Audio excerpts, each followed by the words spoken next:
Pablo Diego me Francisco de Palwan Nepomuceno Crispa Crispiano de la Santísima Trinidad Ruiz y Picasso. আনন্দবাজারেই আমার কাজের শুরু, আনন্দবাজারেই শেষ। Berlin ওয়ালের ছবিও তুলেছি, যেটা মানে তখন আমি যদি ধরা পড়তাম তাহলে ওখানে জেলেই থাকতে হতো। ছেলে মেয়ে ওয়েস্ট বার্লিনে, বাবা মা ইস্ট বার্লিনে। তারা হঠাৎ সকালে উঠে দেখলো যে তাদের আর যাওয়ার উপায় নেই, ওদেরও আসার উপায় নেই। এটা একটা মর্মান্তিক পরিস্থিতি।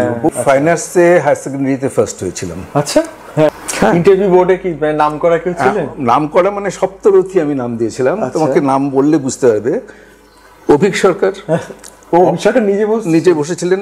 অরূপ সরকার, আচ্ছা, তারপর গৌরকিশোর ঘোষ। ওরে বাবা, হ্যাঁ। তা আমাকে ঢুকতেই দিচ্ছে না। তা আমি বাইরে ঘুরঘুর করছি, হঠাৎ দেখি হল থেকে রবিশঙ্কর জি বেরোচ্ছেন। আচ্ছা, আমি তাড়াতাড়ি ছুটে গিয়ে রবিশঙ্কর জি, রবিশঙ্কর তুমি তো ভীষণ মিষ্টি স্বভাবের। একগাল হেসে হ্যাঁ হ্যাঁ বলুন। এই যে গল্প লিখতেন, উপন্যাস লিখতেন, কবিতা, বিশেষ করে আসল ছিলেন কবি। আচ্ছা, সুনীলদা সবসময় নিজেকে কবি বলে পরিচয় দিতেই ভালোবাসতেন। আচ্ছা, হ্যাঁ, যে নীরা বলে যে উচ্চারণটা করতে, তার লেখার ভেতর দিয়েই, যেমন আমি বললাম সুমনের কথা, সুমনকে আজকে আরো অনেকজন অনেক রকম ভাবে দেখে, তার সমালোচনা করে বা প্রশংসা করে, নিন্দা করে। শীর্ষেন্দুদার মাথায় খুব দুষ্টু বুদ্ধি থাকতো, সবচেয়ে বেশি সার্কুলেশন বাংলা কাগজের মধ্যে সবচেয়ে বেশি।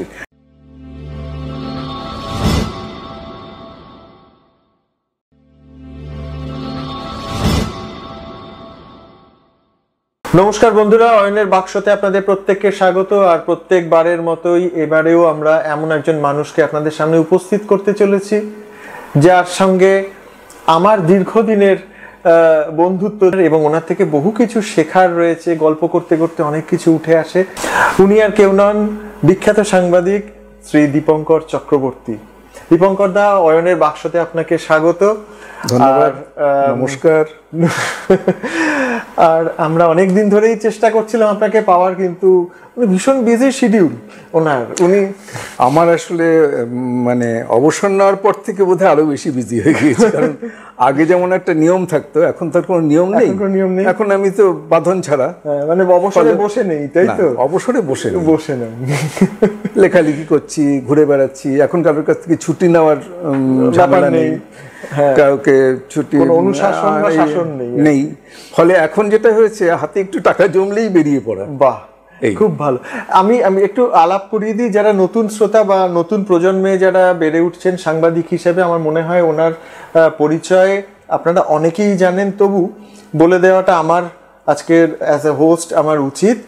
উনি ব্রডকাস্টার এবং রিপোর্টার ছিলেন ডয়েচে ভেলার ভয়েস অফ জার্মানি যেটা, আর ভয়েস অফ আমেরিকাতে উনি একই ব্রডকাস্টার এবং রিপোর্টার ছিলেন। এছাড়া আনন্দবাজার পত্রিকার উনি সাংবাদিক, বহুদিনকার সাংবাদিক, এবং ওনার লেখা আমরা নানাভাবে পড়েছি। ইউরোপ আর আমেরিকাটা তো কভার করেইছেন, অন্যান্য দেশেও গিয়েছিলেন।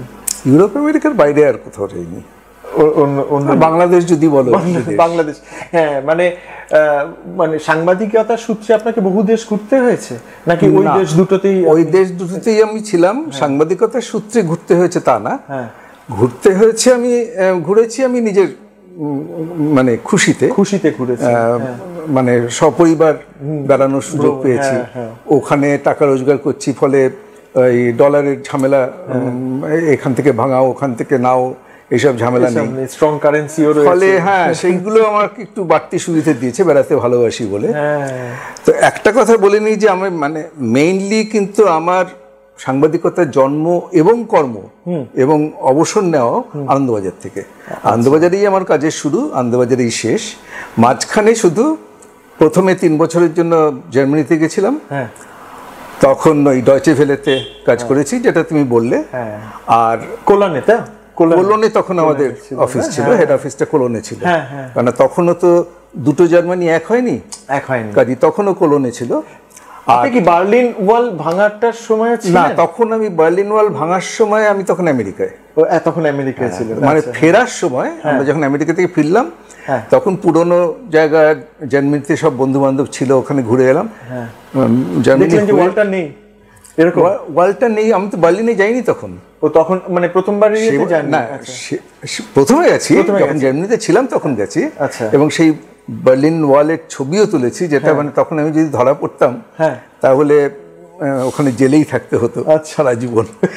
যাই হোক, ওটা একটা মানে প্রচন্ড একটা নিয়েছে। চেক পয়েন্ট চার্লির নাম নিশ্চয়ই শুনেছো। চেক পয়েন্ট চার্লি একটা বিভীষিকা ছিল ইস্ট বার্লিন আর ওয়েস্ট বার্লিনের মধ্যে। রাতারাতিতে ওরা বলটা দিয়েছিল, রাতারাতি বার্লিন আর মাওয়ার বলতো ওরা। তো সেটাতে এমন একটা হলো যে যারা ইস্ট বার্লিনের লোক হঠাৎ একদিন সকালে উঠে দেখলো যে তারা মানে আগে তো ভৌগোলিক সীমানাটা ছিল, কিন্তু তারপরে হয়ে গেল ইস্ট বার্লিন ওয়েস্ট বার্লিন। এবার অনেকেরই ছেলে মেয়ে ওয়েস্ট বার্লিনে, বাবা মা ইস্ট বার্লিনে, তারা হঠাৎ সকালে উঠে দেখলো যে তাদের আর যাওয়ার উপায় নেই, ওদেরও আসার উপায় নেই। এটা একটা মর্মান্তিক পরিস্থিতি। বহুজন ওই দেয়াল ওপারে থেকে গেছে, ওপারে থেকে গেছে, দেয়াল দিয়ে পালাতে গিয়ে গুলিতে মারা গিয়েছে। এই একটা সাংঘাতিক একটা ঘটনা ঘটেছিল। তোমার জানা আছে কিনা জানি না, সেই সময়টাতে কেনেডি তখন বার্লিনে গিয়ে একটা বিখ্যাত বক্তৃতা দিয়েছিলেন, ইশ বিন বার্লিনার। মানে তখন সারা পৃথিবী বার্লিনবাসী, আমরা সবাই বার্লিনার, আমি বার্লিনার। আচ্ছা, এটা বলেছিলেন কেনেডি, যাতে মানে হই হই পড়ে গেছিল যে উনি এরকম একটা সহমর্মিতা জানিয়েছিলেন বার্লিনবাসীদের এতে। তারপরে একদিন দেখা গেল, মানে একদিন মানে বহু অত্যাচার, বহু নির্যাতন, বহু কিছুর পর বহু মৃত্যু, দেখা গেল বার্লিন ওয়াল নেই। এইটা আমার ছোটবেলার স্মৃতিতে আছে। ওটা আমার দেখার সুযোগ আছে। বার্লিন ওয়ালের টুকরো বেশ কয়েক ডলারে বিক্রি হয়েছে একদম সেই সময়টায়। তখন তো ওইগুলো নিয়ে তো মানে একটা রীতিমতো ব্যবসা চলেছে সেই সময়টা। আচ্ছা, আমি এইখানটায় আসবো, কিন্তু এই যে আপনি আনন্দবাজারের থেকেই মানে বেড়ে উঠেছেন, এবং এটা আপনি কি ছোটবেলা থেকেই সাংবাদিক হতে চাইছিলেন? দেখো, প্রথমে আমার ইচ্ছে ছিল আর্টিস্ট হওয়ার, কারণ আমি ফাইন আর্টসে হায়ার সেকেন্ডারিতে ফার্স্ট হয়েছিলাম। আচ্ছা, তো সেটা তার আগে কেউ হায়ার সেকেন্ডারিতে ফাইন আর্টসে ফার্স্ট হয়নি। আচ্ছা, মানে ফার্স্ট ডিভিশনই পাইনি, আমি প্রথম। আচ্ছা, 1966-এ আমি হায়ার সেকেন্ডারিতে ফাইন আর্টসে ফার্স্ট হয়েছিলাম এবং ফার্স্ট ডিভিশন ফার্স্ট। এবং তখন আমার ইচ্ছে হয়েছিল আমি আঁকাঝোঁকাই করবো, আর্টিস্ট হব। কিন্তু আমার বাবা সাংবাদিক ছিলেন, আর বাবা চাইছিলেন না কিন্তু আমি সাংবাদিক হই। কারণ যেমন হয় যে সব বাবারা কিন্তু চায় না যে আমার মতন এরকম কঠিন কঠোর জীবন, কারণ সাংবাদিকতা যথেষ্ট কঠিন একটা ব্যাপার। নাইট ডিউটি থাকে, তারপরে খাওয়া দাওয়ার কোনো ঠিক থাকে না, ছুটির কোনো ঠিক থাকে না। সবাই যখন ছুটি উপভোগ করছে, আমাদের তখন ঘাড় গুঁজে কাজ করতে হচ্ছে, এরকম সব ছিল। তো আমি দেখলাম যে আমি যদি আর্টিস্ট হওয়ার সমস্ত কটা এর উপাদান রয়ে গেছে। আমি তখন গোল্ড মেডেল পেয়েছিলাম একটা ইউনেস্কো থেকে, একটা আঁকায় ইউনেস্কো থেকে গোল্ড মেডেল, সিলভার মেডেল, সেটা জাপানে টোকিও থেকে সেই প্রাইজ দিয়েছিল। সেই গোল্ড মেডেল সিলভার মেডেল আমার এখনো রয়েছে। কিন্তু তারপরে বাবা যেটা করলেন, বাবা বললেন যে না, এটা তুই কি খাবি, সাইনবোর্ড লিখে তোর জীবন চলবে না। আমি বললাম এটা হয় না, তুমি জানো না, সেই জন্য। কিন্তু বাবা তখন ধরলেন, বাবার খুব বিশেষ বন্ধু ছিলেন ডক্টর ডিএম সেন, ধীরেন্দ্র মোহন সেন, উনি ছিলেন তখন বর্ধমান ইউনিভার্সিটির ভাইস চ্যান্সেলর। তো ওকে বাবা বললেন যে আপনি একটু আমার ছেলেটাকে বোঝান, ও তো পাগল হয়ে গেল। তো উনি বললেন ঠিক আছে, শান্তিনিকেতনে ওদের মানে পুরনো বাড়ি, শান্তিনিকেতনেরই ছেলে ওরা। তা আমাকে নিয়ে গেলেন শান্তিনিকেতনে বিনোদ বিহারী মুখোপাধ্যায় নাম করা বিনোদ বিহারী, তার কাছে। তিনি তখন পুরোপুরি অন্ধ, চোখে দেখতে পান না, কিন্তু ওর স্পর্শটা করে উনি বুঝতে পারেন সবকিছু। এবং অসাধারণ একটা ইনার আই, যেটা সত্যজিৎ করেছিলেন ওকে নিয়ে, ইনার ওই ডকুমেন্টারিটা হেলেন কেলারের ক্ষেত্রে ছিল। তো উনি ওর কাছে নিয়ে গেলেন, উনি আমাকে দেখে মুখে হাত টাত বুলিয়ে ডিএম সেন বললেন যে আমার বন্ধু মধুসূদন চক্রবর্তীর ছেলে দীপঙ্কর এবারে হায়ার সেকেন্ডারিতে ফার্স্ট হয়েছে, ওর খুব ইচ্ছে শিল্পী হবে, কিন্তু আপনি ওকে বলুন, আপনার পরামর্শ একটু দরকার। তো উনি আমাকে দেখে বললেন যে তুমি কি বিনোদ বিহারী মুখোপাধ্যায় হতে চাও? আমি বলছি হ্যাঁ। তখন বললেন যে না না না, শিল্পী হিসেবে বলছি না, আমার এই অন্ধত্বটা তুমি মেনে নিতে পারবে? তখন আমি চুপ করে গেছি। বললেন যে দেখো, শিল্পী হওয়ার একটা বড় কি জানো তো, কোনো দিন রাতের কোনো ঠিক থাকবে না, তুমি একটা কাজ শুরু করলে, একটা আঁকা শুরু করলে সারা রাত কেটে যাবে। তখন তোমার চোখের উপর যে স্ট্রেন পড়বে আস্তে আস্তে আস্তে আস্তে, কিন্তু তোমার এখন যা চশমার পাওয়ার, চোখ ইতিমধ্যেই যতটা খারাপ, তাতে তুমি আস্তে আস্তে কিন্তু দৃষ্টিশক্তি হারাবে। সেটা যদি না হতে চাও তাহলে এই রাস্তায় না আসাই ভালো। তা আমি তখন দোটানার মধ্যে পড়ে গেলাম। বিনোদ বিহারী স্বয়ং বললেন এরকম কথা। যাই হোক, তখন আমার দ্বিতীয় প্রেম ছিল সাংবাদিকতা। ছোটবেলা থেকে বাবাকে দেখেছি, সাংবাদিকতা আমার একটা ছিল। এবং যদি হই তাহলে আনন্দবাজার, কারণ আনন্দবাজার সেটাও, আনন্দবাজার তখন মানে টপ মোস্ট, এখনো আমার মনে হয় টপ মোস্ট, মানে বাংলা কাগজের ক্ষেত্রে। যাই হোক, তো সেই নানানভাবে পড়াশুনো করলাম সেদিক থেকে করে, হিস্ট্রি অনার্স নিয়ে, তারপরে ইন্টারন্যাশনাল রিলেশনস পড়লাম যাদবপুরে করে। তারপরে একবার হঠাৎ আমি পরীক্ষা দিলাম, মানে পরীক্ষা দিতে গেলাম, মানে একটা ইন্টারভিউ পড়েছিল দিল্লিতে, সেটা কাজটা হচ্ছে লিয়াজো অফিসার, ভালো মাইনে, তখনকার দিনে ভালো মাইনে ছিল। তো লিয়াজো অফিসার, আমি তো নিয়ে লিয়াজো অফিসের কাজটা জানি না। তো আনন্দবাজার অফিস যে দিল্লিতে আছে, সেখানে বাবার বন্ধুরা বললেন, লিয়াজো অফিসার, তুমি মধুসূদন চক্রবর্তীর ছেলে, লিয়াজো অফিসার হবে, ওখানে তো সব সরকারি অফিসারদের তেল দিতে হবে, আমার এটা পাস করিয়ে দিন। সব সরকারি যে আমলা চক্র আছে তাতে তেল দিলে কাজটা তোমার হবে, তুমি পারবে না সেটা করতে। পরের দিন ইন্টারভিউতে গিয়ে বললাম যে ওটা হবে না। তো ভদ্রলোক খুব রেগে গেলেন, কারণ উনি মালিক যিনি, তিনি নিজেই ঠিক করে ইন্টারভিউ নিয়েছিলেন। যাই হোক, তার কদিন পরে আমার আনন্দবাজারে একটা পরীক্ষার চান্স পেলাম। বাবা থাকতে আমি পারতাম না, বাবা গেলেন। আপনার বাবা কি আনন্দবাজারই ছিলেন? তার আগে কৃষকে ছিলেন, বসুমতীতে ছিলেন, শেষে আনন্দবাজার। তো বাবা তখন ডেপুটি চিফ রিপোর্টার। তো বাবা একটা ট্যুরে গেছেন অফিসের কাজে, আমি আর মা পরামর্শ করে একটা দরখাস্ত দিয়ে দিলাম। রেজাল্ট মোটামুটি যা চেয়েছিল ভালো ছিল, দিয়ে দিলাম। ইন্টারভিউয়ের মানে রিটেন টেস্টের ডাকও পেয়ে গেলাম। 200 জন আমরা অ্যাপ্লাই করেছিলাম, তার থেকে 50 জনকে রিটেন টেস্টে ডাকলো। রিটেন টেস্টে আমার আশাতীত রকম ভালো হয়ে গেল। ভালো হয়ে গেল মানে আমি তার আগে 1 মাস ধরে আনন্দবাজারের লাইব্রেরিটা তো অসাধারণ লাইব্রেরি, ওখানে গিয়ে আমি পড়াশোনা করতাম। তখন তো এত মোবাইল ফোন ছিল না, ইন্টারনেট ছিল না, কিছুই না, খালি পড়া পড়া পড়া, বই। তো ওখানে পড়তে পড়তে পড়তে পড়তে নানান কিছু, আর যাই দেখছি তাই পড়ছি। করতে করতে কিউসেক বলে একটা জিনিস পেলাম। কিউসেক খুব অবাক লাগলো ব্যাপারটা। জল ছাড়া, হ্যাঁ, পার কিউবিক মিটার মানে কিউবিক মিটার পার সেকেন্ড যে জলটা ছাড়ে, যখন বাঁধটার থেকে জল ছাড়া হয় তখন ওই কিউসেক মাপে ছাড়া হয়, তখন গ্যালন, লিটার এসব দিয়ে হয় না। তো এইটা 50 জনের মধ্যে একমাত্র আমি উত্তর দিতে পেরেছিলাম, আর কেউ ওটা ভাবেইনি, সবাই বাকিরা দিয়েছে, কিন্তু আমার এটা হয়েছিল। এবং এটা একটা যেহেতু একটা ইউনিক ব্যাপার দিয়েছি, তো আমি ইন্টারভিউতে ডাক পেয়ে গেলাম। এটা কি 80s এ হচ্ছে আপনার না 90s এ? এটা 70s এ। 70s এ, আচ্ছা 70s এ হচ্ছে। ওকে, তো তখন আমি দিলাম, ইন্টারভিউতে ডাক পেলাম। ইন্টারভিউতে 7 জনকে ডাকলো ওই 50 জনের ভেতর থেকে। তা আমি ঢুকেছি যখন, আমার তখন এটা খুব চাই, খুব চাই, এই কাজটা না হলে না, অন্য কাজ আমার। তখন এদিকে গলা শুকিয়ে গেছে, চুইংগাম খাচ্ছিলাম, চুইংগামটা মানে এমন শুকিয়ে গেছে গলা যে চুইংগামটা মুখে আটকে গেছে। ঢুকেছি, ঢুকে দুটো একটা কথার পরই আমি দেখলাম যে আমি কিন্তু পারছি, প্রত্যেকটা উত্তর দিতে পারছি। ইন্টারভিউ বোর্ডে কি নাম করা কেউ ছিলেন? নাম করা মানে সপ্তরথী আমি নাম দিয়েছিলাম। তোমাকে নাম বললে বুঝতে পারবে।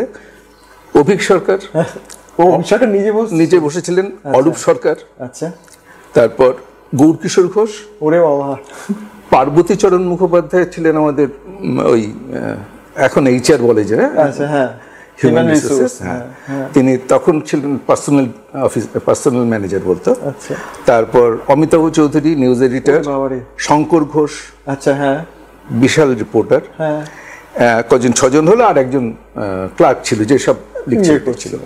তো এই সপ্তরথী বেষ্টিত আমি অভিমন্যু কিন্তু প্রথমে যেরকম ঘাবড়ে গেছিলাম, একটু পরেই দেখলাম যে আমি পারছি এবং মানে তখন আমার পুরোটা আয়ত্তে এসে গেছে। মানে যেমন আমাকে জিজ্ঞেস করা হলো যে আচ্ছা আপনার তো ফাইন আর্টস ছিল আপনি বলছিলেন, তো রিসেন্টলি একজন খুব বিখ্যাত বিশ্ববিখ্যাত শিল্পী মারা গেছেন, তার নাম কি? আমার নাম পাবলো পিকাসো। তার সম্বন্ধে একটু বলুন। এখন আমার তো এত বেশি জানা ছিল, আমি তার ছোটবেলা থেকে শুরু করেছি, না না না অত লাগবে না, অত লাগবে না। আস্তে আস্তে একটু অল্প অল্প করে আমরা বুঝতে পারি এরকম ভাবে বললেই হবে। তো বললাম, বলে টলে আমি বললাম যে উনি কিউবিজম, মূল কথা হচ্ছে উনি কিউবিজমের স্রষ্টা। কিউবিজমটা উনি করেছিলেন, কিউবিজমের পর এবং তারপর আরো অনেকেই করেছেন, কিন্তু ওরকম সফল কিউবিস্ট শিল্পী আর কেউ হননি। আর সবচেয়ে মজার ব্যাপার, ওর একটা নাম ছিল পাবলো পিকাসো। আমরা নামটা বলি, কিন্তু আসল নামটা শুনলে কিন্তু খুব অবাক হতে হবে। বলবো? ওরা খুব অবাক, জানেই না।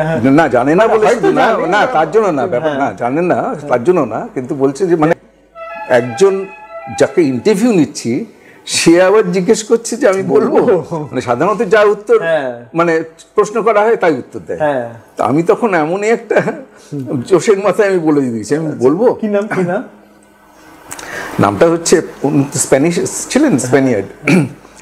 ওর বাবার, মার, ঠাকুরদাদার এবং পুরো বংশ পরিচয়ের, গ্রামের নাম সবকিছু পাবলো দিয়েগোমে ফ্রান্সিসকো দে পালওয়ান নেপোমুথেনো ক্রিস্পা ক্রিস্পিয়ানো দে লা সান্তিসিমা ত্রিনিদাদ রুইস ই পিকাসো। এখনো মনে আছে। তো এইটা বলার পর কিছুক্ষণ পিন ড্রপ সাইলেন্স, এবং তারপর অমিতাভ চৌধুরী বলে আচ্ছা আমাদের এখানে এরকম নাম আছে কারো? আমরা এত বড় না, কিন্তু পেলেটটা জানি, অ্যারেন্থেস দো নাসিমেন্টো এক্সেল। হ্যাঁ, ওগুলো হচ্ছে এরকমই, ওই পর্তুগিজ। হ্যাঁ, মানে ধরে ধরে আমাদের সাউথে এই ধরনের গ্রামে আমাদের সব আত্মীয় স্বজন কিছু আছে সাউথের।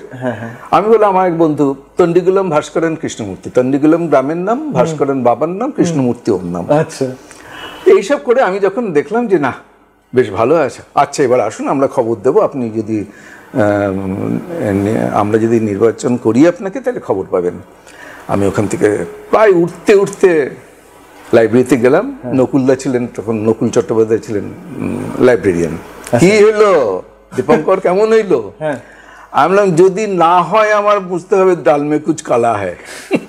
এখানে একটু কাটবো। আমার ধারণা যে আমাদের দর্শকরা যারা দেখছেন এই মুহূর্তে দেখুন এত সুন্দর স্পৃষ্ট আলোচনা কিন্তু চট করে আমরা পাই না, কারণ এই যে ভেতরের কথাগুলো, আমি তো অন্তত আনন্দবাজারের বোর্ড রুমে কি হয়েছে, ইন্টারভিউ রুমে কি হয়েছে, এরকম কোনো ইন্টারভিউ আজ অব্দি দেখিনি। আমার মনে হয় এটা প্রথম হচ্ছে, ইউটিউবেও বোধহয় প্রথম যাচ্ছে এরকম একটা কন্টেন্ট। আর যারা নতুন, যারা আমি এই অনুষ্ঠানটা স্পেশালি করছি, যারা নতুন সাংবাদিকতায় আসছেন তাদের ক্ষেত্রে আমার মনে হয় এটা খুব একটা এনরিচিং এবং ভ্যালু অ্যাডিশন হবে।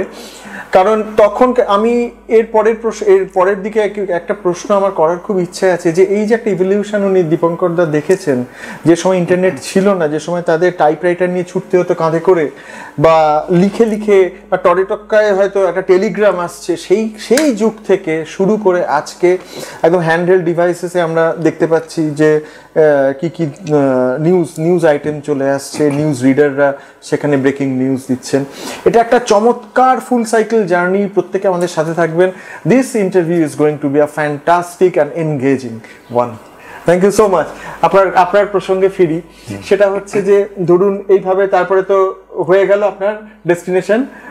হ্যাঁ হলো, এবং ছিল একটু পরে আমি জানতে পারলাম, ওইখানেই আমি যখন বসে আছি তখনই নকুলদাকে ফোন করে গৌরকিশোর ঘোষ বললেন যে আমি সিলেক্টেড হয়েছি, শুধু না আমি টপ দ্য লিস্ট, মানে ওই ইন্টারভিউদের মধ্যে আমার সবার মধ্যে আমারটা বেস্ট হয়েছে।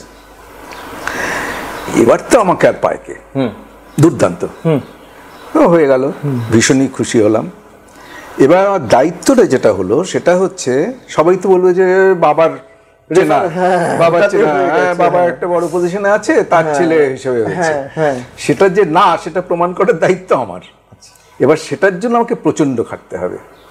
এটা আমি আমার মানে আমার যখন আমি ওখানে কাজ করতাম তখন আমার জুনিয়র সবাইকে আমি ওটা বলেছি যে সব প্রফেশনেই কোনো মানে শর্টকাট কোনো ব্যাপার নেই।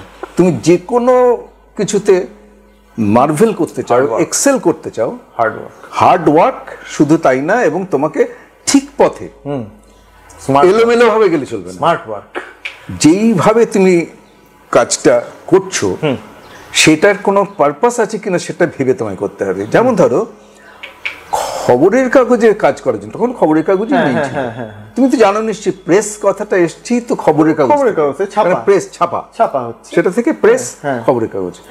এমনকি এই ইলেকট্রনিক মিডিয়া তাতে খবর ছাপা হয় না, কিন্তু তাও সেটাকে প্রেসই বলা হয়। হ্যাঁ, কারণ এখন তো ফিল্মও হয় না, কিন্তু স্টিল মানে ফিল্মে তো তোলা হচ্ছে না, অ্যাকচুয়ালি তো সফটওয়্যার হচ্ছে, সময় তো তাই হয় না। যেমন আমরা বলি যে এই আমি তোমাকে ডায়াল করবো, ফোন করবো, এই ডায়াল করেছো, কিন্তু ডায়াল তো এখন আর নেই, ব্যাপারটা ওইভাবেই চলে আসছে। তা আমি যেটা বলবো সেটা হচ্ছে যে কোনো মিডিয়া, এখন সেই জন্য আমরা খবরের কাগজটা বলছি না, মিডিয়া এমন একটা জিনিস যে তোমাকে কাজটা মানে প্রচন্ড নজর রাখতে হবে যে কোথায় কি ঘটছে, পৃথিবীর কোথায় কি ঘটছে। তার জন্য বেশ কিছু ম্যাগাজিন পড়তে হবে, খবরের কাগজ রেগুলার মনোযোগ দিয়ে পড়তে হবে কোথায় কি ঘটছে।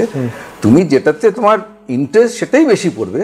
আমি যেমন আমার খেলায় ইন্টারেস্ট ছিল না বলে আমি খেলার দিকটা তেমন নজর দিতাম না। আমার তাতে গৌতম আশা করি যদি দেখে থাকে, গৌতম খুব ভালো করে জানে আমাকে, আমার যে এই ব্যাপারটাতে আমার ছিল না।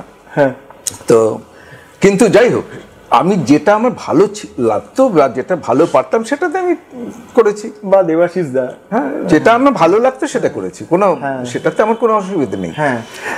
সেটাই তো উচিত। এবং আমার মনে হয় প্রত্যেকটি ছেলে মেয়ে, এখন তো ছেলেদের থেকে মেয়েরা কোনো অংশে কম আসছে না, মিডিয়াতে প্রচুর মেয়ে আসছে, প্রত্যেকের জন্য আমার এই একটাই অনুরোধ যে নিজেকে তৈরি রাখো, সবসময় এমন ভাবে রাখবে যে তুমি আরেকজনের কাছ থেকে অন্তত এক পা এগিয়ে আছো। সেটা কিসের থেকে সম্ভব? তুমি যেই জিনিসটা ঘটছে সেটা সম্পর্কে তুমি যদি আগে জেনে, তোমাকে কোথায় যেতে হবে, কেমন করে যেতে হবে তুমি জানো না, কখন কোন পরিস্থিতিতে তোমায় কোথায় যেতে হবে, কাজে তোমার সবটা নখদর্পণে থাকতে হবে। সেটা যদি থাকে তাহলে কিন্তু তোমার কোনো অসুবিধা হবে না, তাহলে তুমি একটু এগিয়ে রইলে অন্যদের থেকে। এই জিনিসটা সবার, এবং সেটার জন্য তোমাকে পড়াশোনা করতে হবে, সব সময় আপ টু ডেট থাকতে হবে। দেখবে তুমি ডাক্তাররা, উকিলরা, যারা ভালো উকিল হয়, ভালো ডাক্তার হয়, তারাই কোনো কেস, এই কেসটা এরকম হয়েছিল, ওই কেসটা ওরকম হয়েছিল, তারা সেই খবরটা রাখে। ঠিক আমাদেরও তাই, সাংবাদিকদেরও ঠিক তাই। আপনি এটা বলছেন, ধরুন আজকের যুগের যে সাংবাদিকদের আমরা দেখতে পাচ্ছি যারা আপনি এত একটা স্ট্রং ফিল্টারের মধ্যে দিয়ে চান্স পেলেন, আমি জানি না আজকাল আইএএস এর মতন প্রায়, এতজন লোক বসে, তাদের দেখেই তো ঘাবড়ে যাওয়ার কথা প্রথমত। যদি আমি তাদের জানি, প্রথমে ঘাবড়ে গেছিলাম, বললাম একজন অত বড় শিল্পপতি বসে রয়েছেন, একজন অত বড় এডিটর বসে রয়েছেন, সব রথী মহারথীদের সামনে গিয়ে আপনাকে একটা সীমারেখা পার করতে হলো। এবং কিন্তু আজকের দুনিয়ায় যখন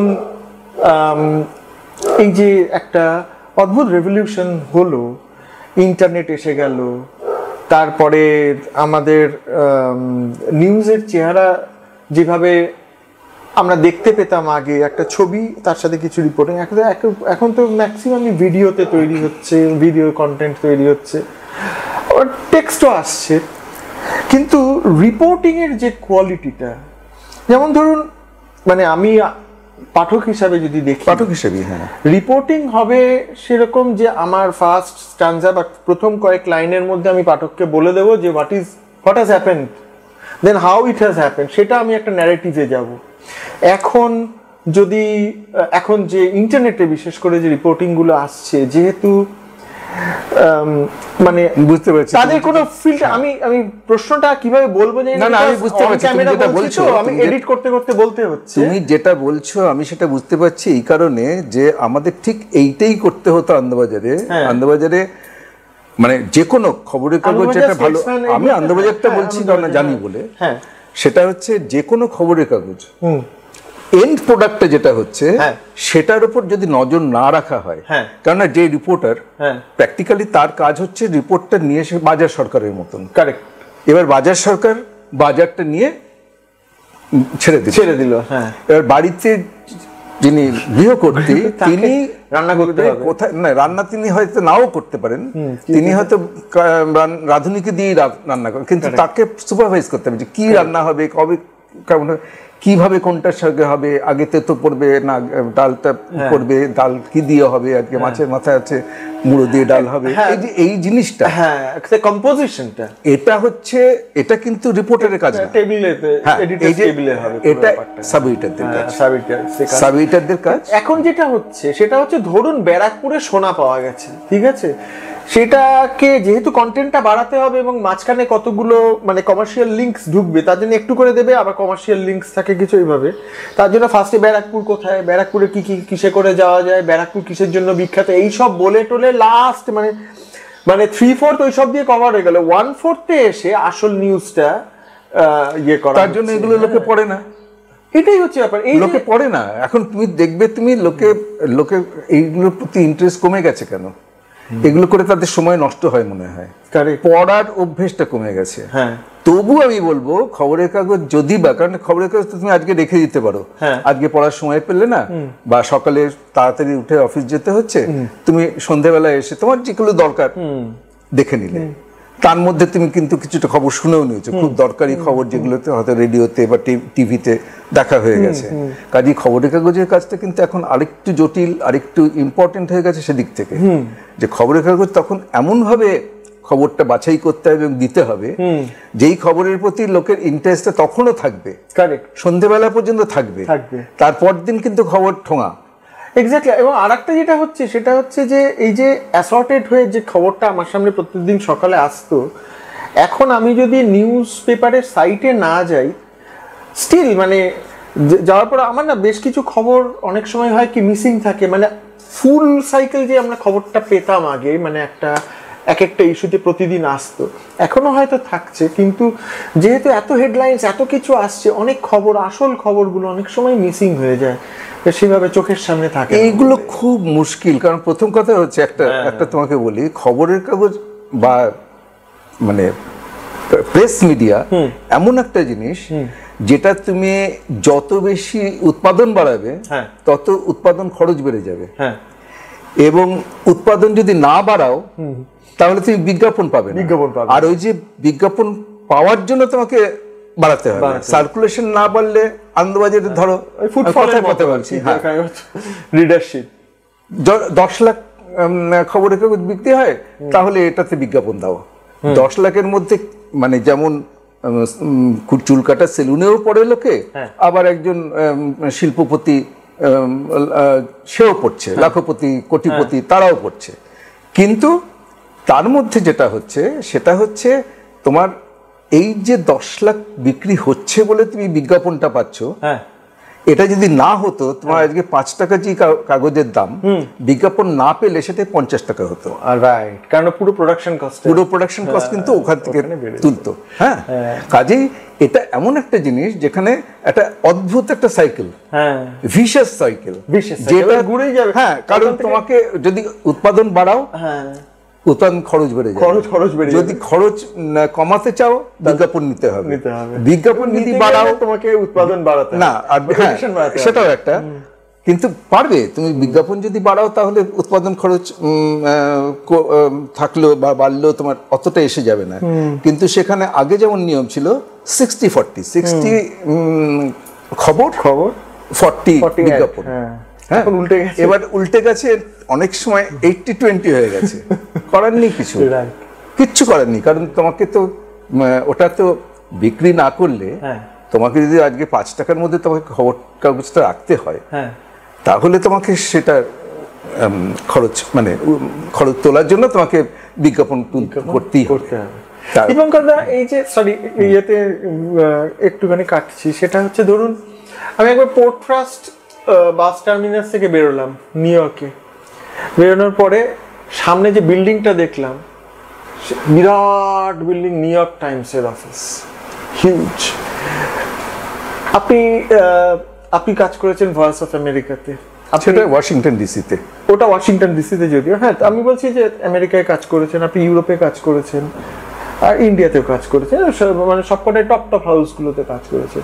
রিপোর্টিং এর ক্ষেত্রে এদের মানে ভেরিয়েশনটা কিরকম, মানে কি ধরনের অ্যাপ্রোচ? এবার তোমার পুরো কাজের ব্যাপারটাই আলাদা হয়ে যাচ্ছে, কারণ নিউ ইয়র্ক টাইমস বলো, আমি নিউ ইয়র্ক টাইমস বলছি না, আমি বলছি যে নিউ ইয়র্ক টাইমস এর কথা তুমি যখন বললে আমি বলছি, বা ওয়াশিংটন পোস্ট, মানে যে দুটো ওয়াশিংটন পোস্ট ওই দুটো তো পায়োনিয়ার, সাংঘাতিক। ওয়াশিংটন পোস্টের যে মানে সেই নিক্সনকে ফেলে দিয়েছিল তো, হ্যাঁ, ওই ওয়াশিংটন পোস্টের খবর, আচ্ছা, ওই ওয়াটার গেট কেলেঙ্কারি এই সমস্ত করে। তো ব্যাপারটা হচ্ছে যে সেইগুলো হচ্ছে রেগুলার নিউজ পেপার, যেমন আনন্দবাজার।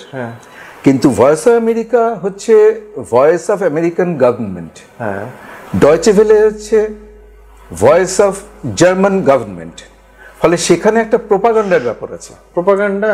এবং একটা বিশাল লেভেলে এডিটিংও হয় বোধহয়। এডিটিং বলে শুধু না, তোমাকে প্রথম যখন নেবে, এটা দেবো কি দেবো না, যখন নেবে, কারণ ওখানে তুমি খবর দেওয়ার ব্যাপারে কোনো বাধা নেই, তবে জার্মান কালচার রিলেটেড বা জার্মান নিউজ রিলেটেড খবর হলে ওরা বেশি পছন্দ করে। হ্যাঁ, তাতে তাছাড়াও তুমি দিতে পারো। এখন আমরা যেমন কলকাতার কোনো বিশিষ্ট লোকের ইন্টারভিউ নিয়ে দিতাম, তো তার সঙ্গে জার্মানির কোনো যোগাযোগ না থাকলেও দিতাম, তিনি হয়তো জার্মানিতে গেছেন, ইন্টারভিউ নিলাম, এগুলো। কিন্তু এগুলোর মধ্যে কিন্তু একটা প্রোপাগান্ডার ব্যাপারটা লুকিয়ে আছে, খবরের কাগজে সেই ব্যাপারটা থাকে না।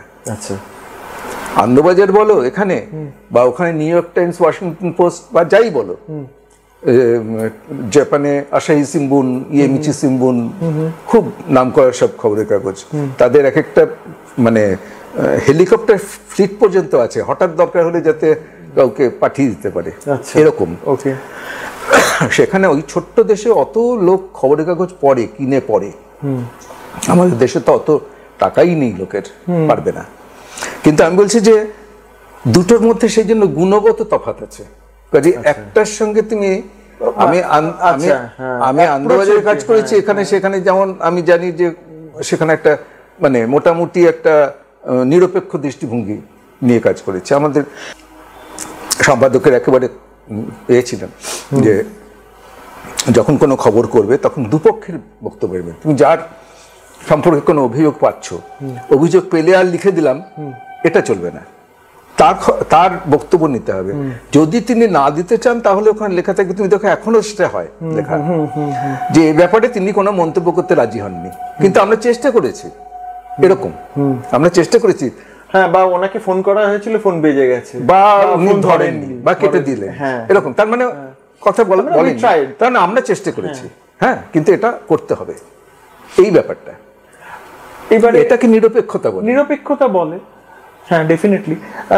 ধরুন সংবাদ তো সমাজের দর্পণ হিসেবে, যেভাবে প্রথম দিক থেকে আমরা তো যখন অ্যাকচুয়ালি কি শিশু মনে যখন পড়াশোনাগুলো চলতে থাকে, প্রথম যেভাবে পরিচয় করিয়ে দেওয়া হয় লোকে, সেটাই পার্মানেন্ট হয়ে থাকে। যেরকম এখনো পর্যন্ত আমরা এই যে নেতাজি সম্পর্কে পড়ে এসেছি, আমরা রাজনৈতিক নেতা মানে নেতাজি ভাবি যেন ওনার মতোই তারা তৈরি হবে, তা তো হচ্ছে না, সেই মুহূর্তে হচ্ছে না। আবার একইভাবে সমাজের দর্পণ হিসাবে খবরের কাগজকে দেখানো হয়, হ্যাঁ, তো বলা হয়েছে। কিন্তু পরবর্তী ক্ষেত্রে আমরা যা দেখি, এখন যা চারপাশে দেখতে পাচ্ছি, একটা সংবাদপত্রের পক্ষে কতখানি নিরপেক্ষ থাকা, আমি কোনো খবরের কাগজের নাম বলতে চাই না, কিন্তু কতখানি নিরপেক্ষ থাকা এই মুহূর্তে সম্ভব? দেখো, নিরপেক্ষতা কথাটা খুব মানে আপেক্ষিক কথা। তুমি কাকে নিরপেক্ষতা বলবে? আমি যদি তোমার যে রাজনৈতিক মতবাদ, সেই মতবাদের মতাদর্শী না হই, সেটা নিয়ে যদি না লিখি, আমরা যদি ক দল বলি, সেই ক দলের সঙ্গে খ দলের একেবারে আদায় কাজ করায়। এবারে ক দল যদি এমন একটা কিছু করে যেটা আমরা লিখতে বাধ্য হলাম, তখন ক দলের মানে সেটা সমালোচনা করেই বা নিন্দা করেই লিখতে বাধ্য হলাম বা লিখলাম, সেটা কারণ সেটা খবর।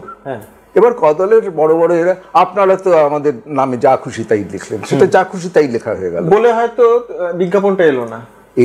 এটাই হচ্ছে বিজ্ঞাপন বন্ধ করে দেওয়াটাই হচ্ছে অস্ত্র, যে কোনো শাসক দলের, সেটাই, হ্যাঁ, যে কোনো শাসক দলের সেটাই হচ্ছে এই যে নিরপেক্ষ থাকতে দেব না, খবরের কাগজে কণ্ঠরোধ করব, এই জিনিসটা এইভাবেই করা হয়। মানে হাতে যদি না মারে ভাতে মারবো। তাহলে কি সাংবাদিকরা কম্প্রোমাইজ করে?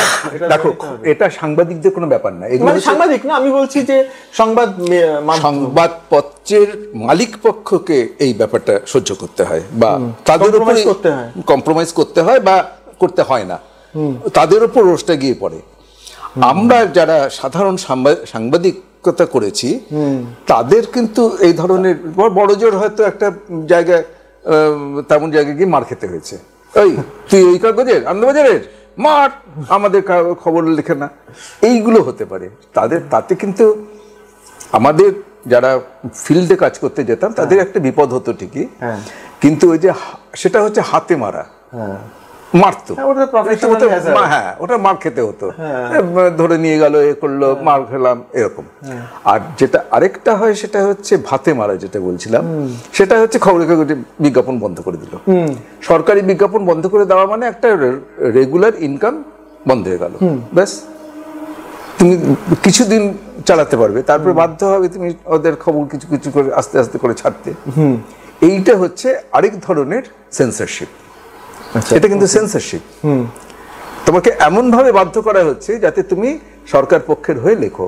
সেটা এই দল করে, ওই দল করে, সেই দল করে, সবাই করে।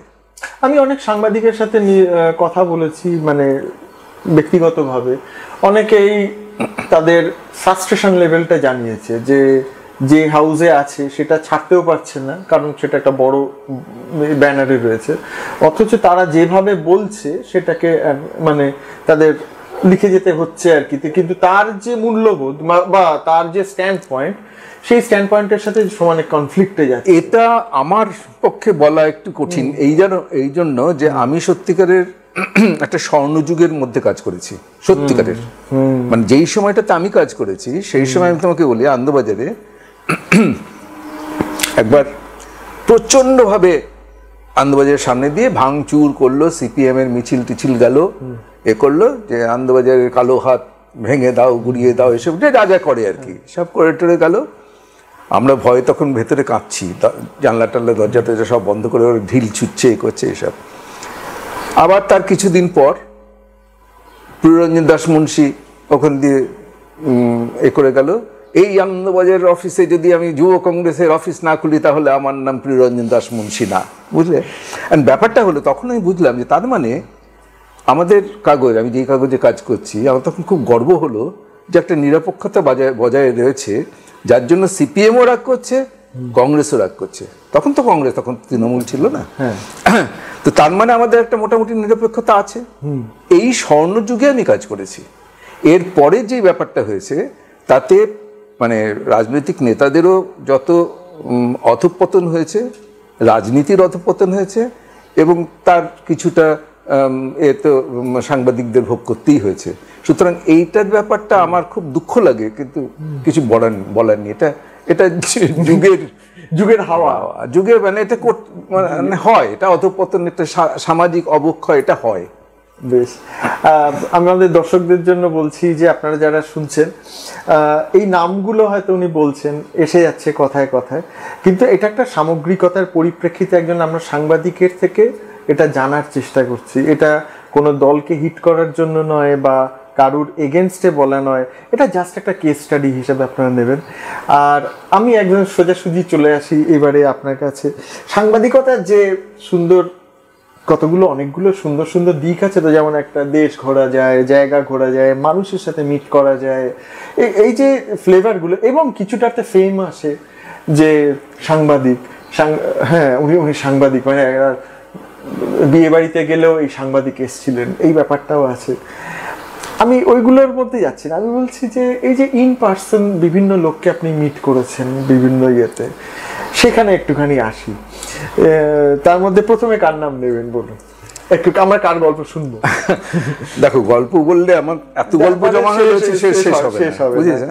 আমি যেটা বলছি সেই তোমাকে বললাম না, সেই ফোনে না না আমি এটা বলছি যে তাহলে ওই যে সেই পিকাসোর যেরকম শুরু করেছিল না, তারপরে বললো না না না অত দরকার নেই, তুমিও বলবে যে না না অত দরকার নেই। ব্যাপারটা হচ্ছে যে আমি যেই সময়টা আমি কাজ করেছি আনন্দবাজারে, তখন আনন্দবাজারে বিখ্যাত সমস্ত লোকের সান্নিধ্য পেয়েছে, তারা সব কাজ করেছে। যেমন ধরো আমি বলছি আমাদের ডেস্কেই তখন আমি যখন ছিলাম, আমি নিতান্ত জুনিয়র রিপোর্টার হিসেবে কাজে যোগ দিয়েছি, সাংবাদিক হিসেবে, রিপোর্টার না, সাব এডিটর হিসেবে, জুনিয়র সাব এডিটর হিসেবে, ট্রেনি জার্নালিস্ট বলতো তখন। তো তখন আমাদের সঙ্গে কাজ করতেন, আমাদের ডেস্কে কাজ করতেন তখন গৌরকিশোর ঘোষ, বরুণ সেনগুপ্ত। ডেস্কে আপনারা বলছেন মানে কি? ডেস্ক মানে হচ্ছে না, ডেস্ক মানে টেবিলে যাদের ডেস্ক মানে হচ্ছে আমরা অফিস যেটাকে, সেখানে নিউজ ডেস্ক, নিউজ ডেস্ক যেখানে কি খবরের ওই যে তোমার খবরটা আনার পর রিপোর্টারটা খবরটা নিয়ে এলো, এবার ডেস্কে ওটা কাটা ছেঁড়া, কোনটা যাবে কোনটা যাবে না, এইসব নানান, মানে সেগুলো কি একসাথেই বসতেন আপনারা? আমরা একসঙ্গে বসতাম, তা না তো ওই যে কথাবার্তা হবে না। এই তুই কি ওই খবরটা পেয়েছিস? না এটা পাইনি, তুই ওটা তুই ইন্ট্রোটা তুই লিখে দে, আমি এটা করে দিচ্ছি, এরকম। এই জিনিসগুলো কনফারেন্স কলের মধ্যে হয়, কিন্তু ওটা অনেক বেশি ইন্টারঅ্যাক্টিভ এবং একদম একটা টেবিলের। হ্যাঁ, তাতে হতো কি আমাদের মানে দৈনন্দিন বোঝাপড়াটাও খুব থাকতো। লিখতেন কি, কথা হচ্ছে তার মধ্যে লিখছেন? হ্যাঁ, ওটা আমাদের অভ্যেস হয়ে গেছিল। দ্বিতীয়ত যেটা হতো সেটা হচ্ছে এই যে বড়দের কাছ থেকে যাদের কথা বললাম, সুনীল গঙ্গোপাধ্যায়, শীর্ষেন্দু মুখোপাধ্যায়, সৈয়দ মুস্তাফা সিরাজ, তারপরে শক্তি চট্টোপাধ্যায় অবশ্য থাকতেন খুব কম, কাজ করতেন, মানে যখন কাজ করতেন অসাধারণ করতেন, কিন্তু আসতেন তো খুব কম। এদের মানে আমাদের মালিক পক্ষ এদের রেখেছিলেন যে এরা থাকলে কোনো না কোনো সময় তো একটা কিছু অন্তত লিখবেন, সেটাই জুয়েল হয়ে যাবে। হ্যাঁ, কোয়ালিটেটিভ এই জিনিসগুলো আনন্দবাজারে কিন্তু ছিল, এবং যার জন্য ওই নাম্বার 1 হতে পেরেছে, শুধু হয়নি। তা আমরা এদের সঙ্গে কাজ করার সুযোগ পেয়েছি, ফলে অনেক কিছু সুযোগ পেয়েছি জানার, বোঝার, এবং এদের যে ঘনিষ্ঠ সান্নিধ্য থেকে, ওদের স্নেহ থেকে যতটুকু নেওয়ার ঠিক নিতে পেরেছি। কিন্তু আজকে আমি যেই কথা তোমাকে এত স্বতঃস্ফূর্ত হয়ে বলতে পারছি, সেটাও আমি ওদের সঙ্গে কাজ করার সুযোগটা পেয়েছি বলেই পারছি। অবশ্যই। এবং যে কোনো খবরের কাগজের বা সাংবাদিকের কাজ হওয়া উচিত, বা মটো হওয়া উচিত চোখ কান খোলা রাখা, অবজারভেশন। তোমার সমস্ত, তুমি সব কিছু দেখবে, শুনবে, কিছু বলার দরকার নেই, কিন্তু সব তোমার ভেতরে যেন থেকে যায়, কম্পিউটারে যেন ওটা থেকে যায়। এই জিনিসগুলো কিন্তু তোমার পরে কাজে লাগবে, এটা সবাইকে আমি বলি। সেই জন্য আমি এই যে যাদের কথা তুমি বললে যে কাদের মনে হয় যে এই সব লোক প্রত্যেকেই তো স্টলওয়ার্ড, কাকে ছেড়ে কার কথা বলবো? সাগরময় ঘোষ দেশের সম্পাদক, লেজেন্ডারি সম্পাদক, ওরকম সম্পাদক তো কাউকে ছোট না করেই বলা যায় যে ওরকম না, ছোট বড় কথাই হচ্ছে না, মানে আমি ছোট বড়র কথা বলছি না, বলছি যে মানে এদের যখন কথা বলবো তখন তো আপনার থেকেই একটা শ্রদ্ধার ভাব তো আসবেই। এরা তাদের কন্ট্রিবিউশন, তাদের কন্ট্রিবিউশন অনেক। ঠিক। তো আচ্ছা, এটা তো আপনার এই গ্রুমিং এর সময় এটা হলো, তারপরে এই আমরা যেটা এই আসলে আমাদের ইন্টারভিউ হওয়ার আগে আমরা কিছুক্ষণ ফোনে কথা বলছিলাম আজকে, তো আমি বলেছিলাম যে আপনি যাদের সাথে মিট করেছিলেন ইন পার্সন, দীপঙ্কর দাকে, তার মধ্যে কে কে আছে দেখুন না। রবিশঙ্কর রয়েছে, রবিশঙ্করের কথাটা একটু বলুন। আচ্ছা, আমি একে একে বলবো আর আপনি সেই অনুযায়ী বলে যান এখন। হ্যাঁ, রবিশঙ্করের সঙ্গে আমার দেখা হওয়ার কোনো চান্সই ছিল না কখনো। আমি তখন ভয়েস অফ আমেরিকাতে কাজ করি ওয়াশিংটনে। ওয়াশিংটনে তোমার মনে আছে হয়তো, ইন্দিরা গান্ধী মারা যাওয়ার পর রাজীব গান্ধী তখন প্রধানমন্ত্রী হলেন, এবং রাজীব গান্ধীকে তখন রেগান ছিলেন, রোনাল্ড রেগান, তিনি ডেকে পাঠালেন ওখানে যে আপনি আসুন, আমন্ত্রণ জানালেন। তখন ওয়াশিংটনে ভারত উৎসব চলছে, শুরু হলো। সেই ভারত উৎসব উপলক্ষে তার উদ্বোধন করার জন্য প্রধানমন্ত্রী রাজীব গান্ধীকে উনি আমন্ত্রণ জানালেন, এবং রবিশঙ্কর এলেন বাজানোর জন্য সেতার। রবিশঙ্কর এসছেন, তারপরে আলী আকবর খান, তারপরে বিলায়েত খান, এরা সব বাজিয়েছেন ওই ভারত উৎসবে।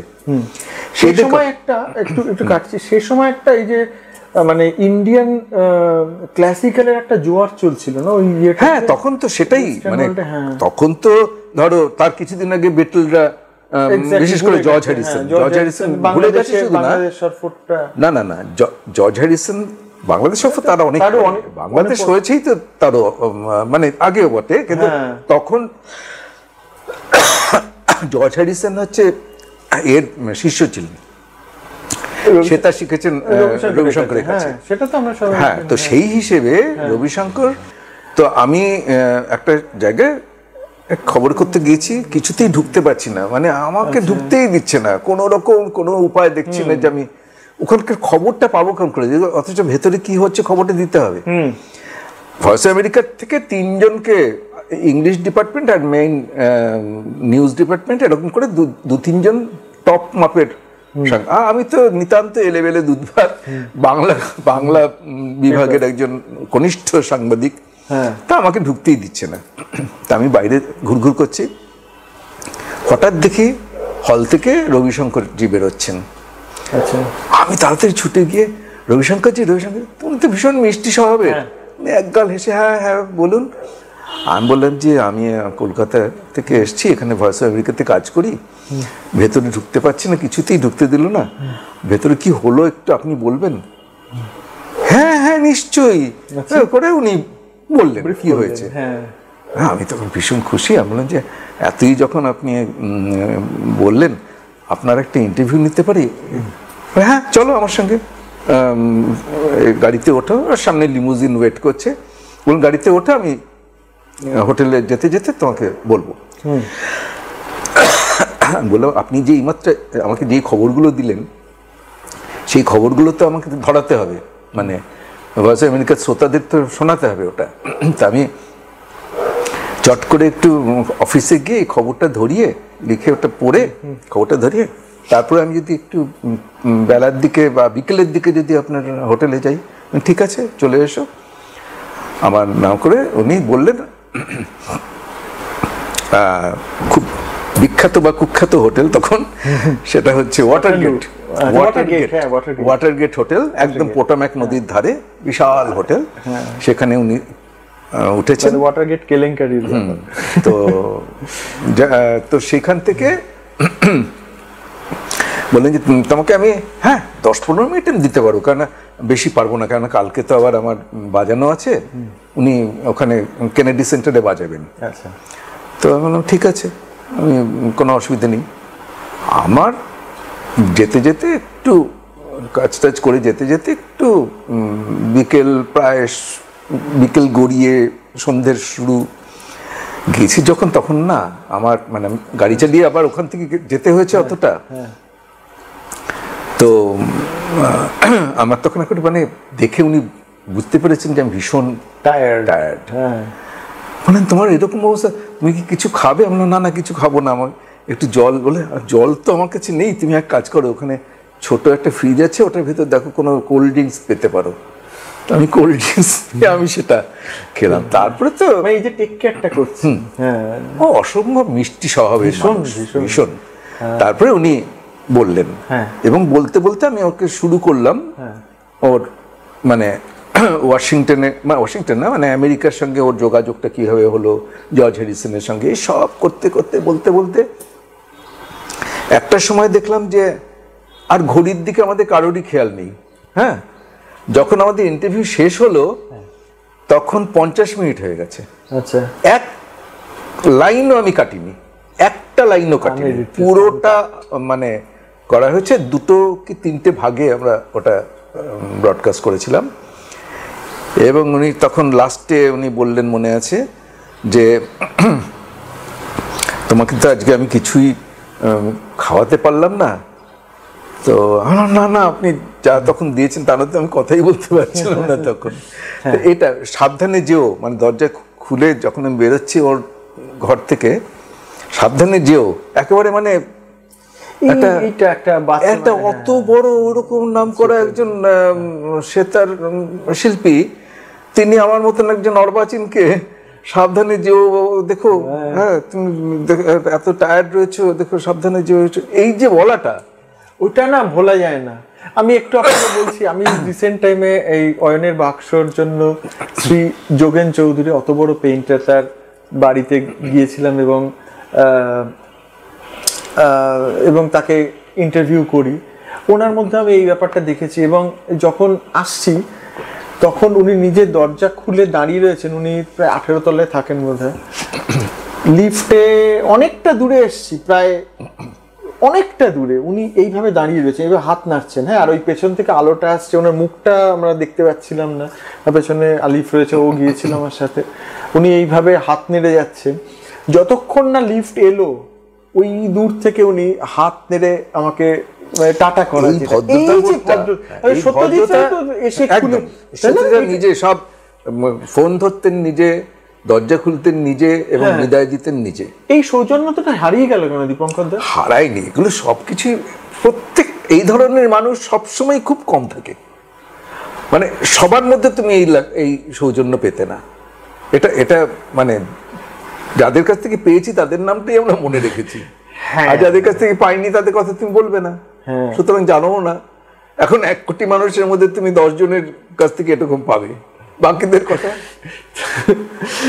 একটা অদ্ভুত ব্যাপার। আচ্ছা, তো রবিশঙ্করের সাথে তারপরে আর কোনোদিনও দেখা হয়নি? না, যেটা সবচেয়ে দুঃখের বিষয় হলো, এটা দুঃখেরই বলবো, হ্যাঁ, এইটার কথা যখন আমি তখন আবার অমিতাভ চৌধুরী আমাদের নিউজ এডিটর, হ্যাঁ হ্যাঁ, আমি তো তখন ভয়েস অফ আমেরিকা থেকে গিয়েছি, আর উনি তখন যুগান্তরের নিউজ এডিটর। আচ্ছা, তো উনি তখন আনন্দবাজার ছেড়ে যুগান্তরে যোগ দিয়েছে। আচ্ছা, তো ওখানে তো আমাকে দেখে ভীষণই খুশি।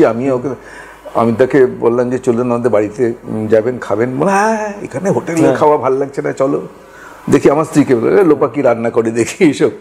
তো এলেন, যখন শুনলেন যে আমি এরকম রবিশঙ্করের এরকম ইন্টারভিউ নিয়েছি করে, আরে রবিশঙ্করকে তুমি আমার মতন ওকেও তো বাড়িতে রাখতে পারতে। আরে আমি তো ঘরের লোক, উনি কি খুশি হতেন। লোপা আমার স্ত্রী তাই শুনে হায় হায় করছে, বলে ইস, ওকে তো ডাকার কথা ভাবতেই পারেনি উনি আসবেন, ওকে ডাকাটা একটা মনে হয়েছিল। বলে না না, উনি বাঙালি খাবার ভীষণ ভালোবাসেন, পান না তো, হোটেলের খাবার কি ভাল লাগে নাকি, উনি ভীষণই ভালোবাসেন। আমি শুনেছি যে এবং আমি রবিশঙ্কর সম্পর্কে এই অ্যালেক্স বলে একজন সেতার বাদক, ও অস্ট্রিয়াতে থাকে, ওনাকে আমি রিসেন্ট টাইম ইন্টারভিউ করলাম। উনি বললেন যে ওনার সাথে যখন প্রথম মিট হয়েছে সেই সময় ও নাকি তার আগে পাতার পর পাতা একটা লেটার লিখেছিল, উনি নাকি পুরোটা পড়েছিলেন। হ্যাঁ, অতজন তো পাঠাচ্ছে, তার মধ্যে পুরো লেটারটা ওনার পড়া, এবং তারপরে উনি একটা গার্ডেনের মধ্যে ওকে ডেকে নিয়ে গিয়ে স্পেশাল করে সুন্দর করে একটা সন্তান সুলভ ভাবে দেখানো, এটা ওনার মধ্যে নাকি ভীষণ ভাবে বিদ্যমান ছিল। এবং সেটা আপনিও যেটা পেয়েছেন, আমার তার জন্যই অ্যালেক্সের কথা এখন মনে হচ্ছে। এটা আসছে কিছুদিনের মধ্যে, এই এপিসোডটা অয়নের বাক্সতে আপনারা দেখতে পাবেন। রবিশঙ্করের কথা থাকবে তাতে, আর অ্যালেক্সের বাজনা থাকবে, অপূর্ব সুন্দর একটা মুহূর্ত তৈরি হবে। আপনার কথায় ফিরি, তারপরে আলী আকবর খান সাহেব। আচ্ছা, আলী আকবর খান সাহেবটা সেটাও একটা অসাধারণ অভিজ্ঞতা হয়েছে। ব্যাপারটা হলো, আমরা সেবারে গিয়েছি সান ফ্রান্সিসকোতে। আমরা করলাম কি, তখন আমার ছেলে মেয়ে খুব ছোট, মেয়ে তখন একেবারে বোধহয় বছর 3-3.5 এরকম, আর ছেলে এই 10-এর নিচে। তো আর আমি আর আমার স্ত্রী আমরা ঠিক করলাম যে পুরো ওয়েস্ট কোস্টটা ঘুরবো। আচ্ছা, তো আমরা ওয়াশিংটন থেকে একটা প্লেনে করে লাস ভেগাসে গিয়ে নামলাম। নেমে সেখানে আমরা নেভাডা, হ্যাঁ, সেখানে আমরা নেমে একটা গাড়ি ভাড়া করলাম, আগের থেকেই ভাড়া করা ছিল, এয়ারপোর্টে গাড়িটা রাখা ছিল। ওটা নিয়ে ওখান থেকে আমরা লস অ্যাঞ্জেলেস থেকে সান ডিয়েগো সেই ঘুরে টুরে সান ফ্রান্সিসকোতে গিয়েছি। সান ফ্রান্সিসকোতে আমাদের একজন পরিচিত, তার বাড়িতে উঠেছি, বিনাদি তার নাম। অসাধারণ সুন্দর একটা বাড়ি, পাহাড়ের, সান ফ্রান্সিসকো তো পাহাড়ের কোলে শহরটা, তো সেখানে একটা পাহাড়ের কোলে ওর বাড়িটা, সেখান থেকে সান ফ্রান্সিসকো বেটা দেখা যায় আর গোল্ডেন গেট ব্রিজটা। তো সেইখানে উঠেছি, মানে অসাধারণ দৃশ্য, পিকচার পোস্টকার্ড। আর আর উনি মানে সমাজকর্মী ছিলেন, উনি ওর স্বামী দুজনেই, তো ওর সঙ্গে বহু লোকের জানাশোনা। তাই বললাম, বীণাদি আমার সঙ্গে না একটু ভীষণ ইচ্ছে, একটু আলী আকবর খান সাহেব নাকি শুনেছি খুব কাছেই থাকেন, উনি সান রাফায়েলে থাকেন, মানে থাকতেন ওই সান ফ্রান্সিসকোতে গা লাগা, কলকাতা হাওড়ার মতন। আচ্ছা, তো ওর যদি একটা ইন্টারভিউ পেতাম, হ্যাঁ আমি বলে দেখবো। বাবা কি এফোর্টলেস। হ্যাঁ, ও বলে দেখবো। এবং সত্যি উনি একটা ফোন করলেন, রাজিও হয়ে গেলেন। আচ্ছা, আলী আকবর মানে খান সাহেব রাজি হয়ে গেলেন। তো বলেন যে ঠিক আছে, কালকে সকালে পাঠিয়ে দেবেন। আমি বেশিক্ষণ কিন্তু পারবো না দিতে, ওই সকলেই বেশিক্ষণ সময় কেউ দিতে না চাইলি। আমি তো যাব, আমার স্ত্রী বললো আমিও যাবো। ঠিক আছে, গেলাম আমরা দুজন। গিয়ে ওর স্কুল অফ মিউজিক, যেটা আলী আকবর খান স্কুল অফ মিউজিক, সেখানে উনি আমার সঙ্গে দেখা করলেন। পেছনে একটা সরস্বতীর বিশাল একটা প্রতিকৃতি, এতে স্টেইন গ্লাসের উপর, অসাধারণ। মানে আমরা তো, এরা তো সাধক, তো এদের কাছে তো সরস্বতী তো মানে ওই সংস্কৃতি, শিল্প, তার দেবী। হ্যাঁ, অনেকক্ষণ কথা টথা হলো, নানান রকম ইন্টারভিউ। বাবা আলাউদ্দিন খান সাহেব তো কালী পুজো করতেন। হ্যাঁ হ্যাঁ, এরা তো মানে এদের কাছে ধর্মের কোনো ব্যাপার ছিল না, এরা সাধক। সাধক, এদের কাছে মানে এরা সাধক, ওই ফকিররা যেরকম আর কি, তাদের সেরকম মধ্যে কোনো রিলিজিয়ন নেই। তো আমি খুব ভুল না করে তথ্যটা দিলাম। হ্যাঁ হ্যাঁ, নিশ্চয়ই ঠিকই বলেছো। তো আমরা ওরকম কথাবার্তার পর যখন, সেও অনেকক্ষণ, ঘন্টাখানেক কথা হলো। এমনি বাড়িতে নাকতলায় বোধহয়, না আলাউদ্দিন খান এখানে ওর দুটো তিনটে জায়গায় থাকতেন। কেননা আমি জোশ ফিনবার্গকে ইন্টারভিউ করেছি, ও সেতার বাজে, কিন্তু আলাউদ্দিনের এখানে এলে উনি ওখানেই উঠতেন। তবে থাকতেন তো কলকাতায়, থাকতেন কমই, তাই কম থাকতেন, বেশিরভাগই ওই সান রাফায়েলে। ওর আসলে কলেজটা, যেটা স্কুল অফ মিউজিক যেটা ছিল, সেখানেই উনি বেশিক্ষণ থাকতেন। যখন শেষ হয়ে গেল, বলে আচ্ছা এবার গুটন চলুন আমার সঙ্গে আমার বাড়িতে। আপনার বাড়িতে? হ্যাঁ, আমার ছেলের বিয়ে, আসবেন না? চলুন। আপনার ছেলের?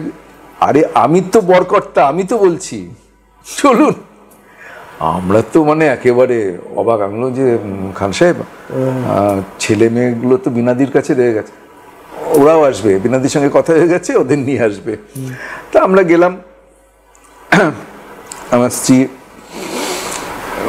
খান সাহেবের গাড়িতে উঠলেন, আমি তো আমার গাড়ি নিয়ে গেছিলাম বলে আমি গাড়িটা পেছন পেছন নিয়ে গেলাম।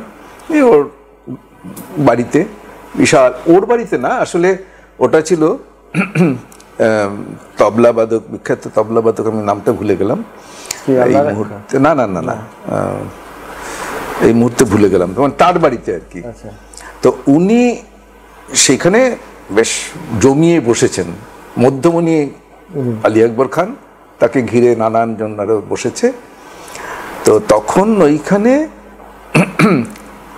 নানান জনে নানান কথা টথা বলছেন, উনি রীতিমতো রঙ্গরসিকতা করছেন। মানে ওই মাপের একজন শিল্পী তিনি এরকম রঙ্গরসিকতা করবেন ভাবতে পারিনি। আচ্ছা, এর মধ্যে তো আমার মানে ওই ছেলেমেয়েরাও এসে হাজির। কিরকম বয়স? 65 টাইপের মনে হয়। আমি না বয়সের ব্যাপারটা ভীষণ খারাপ, ভীষণ খারাপ। হ্যাঁ, ওই রকমই হবে, 60-র মতন হবে। তো এর মধ্যে এক মেম সাহেব দুটো ছোট ছোট বাচ্চার হাত ধরে এসছেন, আমেরিকান। তো এসে বলছেন যে ও ইন্ডিয়ান স্ট্যান্ডার্ড টাইম চলছে এখনো, এই এতক্ষণ ধরে খালি গল্প করছো, তো তোমাদের এ হবে কখন, খাওয়া দাওয়া কখন হবে, কি ব্যাপার এটা? তখন আমি বললাম, আমি তো বুঝিনি কে। আচ্ছা, আমি বলছি আপনিও তো দেরি করে এলেন, আমরা তো এখানে অনেকক্ষণ আগে বসে আছি, আপনি না আসা পর্যন্ত তো আমরা শুরুই করতে পারছি না, আমি জানিও না কে। আচ্ছা, ব্যাস একবারে চোখের মুখে নুন পড়া যেরকম সেরকম সবাই সরি বলছেন যে এ কি উনি তো বাবার স্ত্রী, মা না কিন্তু বাবার স্ত্রী, ছাত্রী ছিলেন, ছাত্রীকেই বিয়ে করেছেন, ওই দুটো বাচ্চা ওর আলী আকবরের বাচ্চা। খান সাহেব ভীষণ খুশি, আমি এটা মানে ওর ওইটা উত্তরটা দেওয়াতে মানে বৃদ্ধস্ব তরুণী ভাজ্যা ফলে খুব একটা নিজে কিছু বলতে পারছিলেন না, আমি বলাতে উনি একেবারে প্রচন্ড খুশি এবং আমাকে এরকম করে ধাক্কা দিয়ে মানে ভালো বলেছে, ভালো বলেছো, খুব ভালো বলেছে। এইরকম সব নানান গল্প রয়েছে আর কি। আচ্ছা, কবির সুমনের সঙ্গে আপনার একটা যোগসূত্র তৈরি হয়েছিল যখন আপনি ভয়েস অফ আমেরিকাতে বা ডয়চে ভেলেতে বোধহয়, না ডয়চে ভেলেতে আমি তখন কবির সুমন তো তখন তো কবির সুমন হয়নি, তখন সুমন চট্টোপাধ্যায় ছিল। ও তখন ডয়চে ভেলেতে আমি যেই কাজ করতে গেছিলাম সেই কাজই করতে গেছিল। তো ওর মেয়াদ ফুরিয়ে যাওয়ার পর ওকে কলকাতা ফিরে আসতে হয়েছিল, তারপরে অনেক পরে ভয়েস আমেরিকায় গেছে। তো যখন ও ফিরে এসছে আমি খবর পেয়েছি, আমার তখন যাওয়ার কথা। তো আমি ওকে বললাম যে আপনার সঙ্গে একটু দেখা করতে চাই, কিছু ফার্স্ট হ্যান্ড নলেজ নেবো আপনার কাছ থেকে। বলে ঠিক আছে, এতে কলেজ স্ট্রিটে চলে আসুন, কলেজ ওখানে দেখা হবে।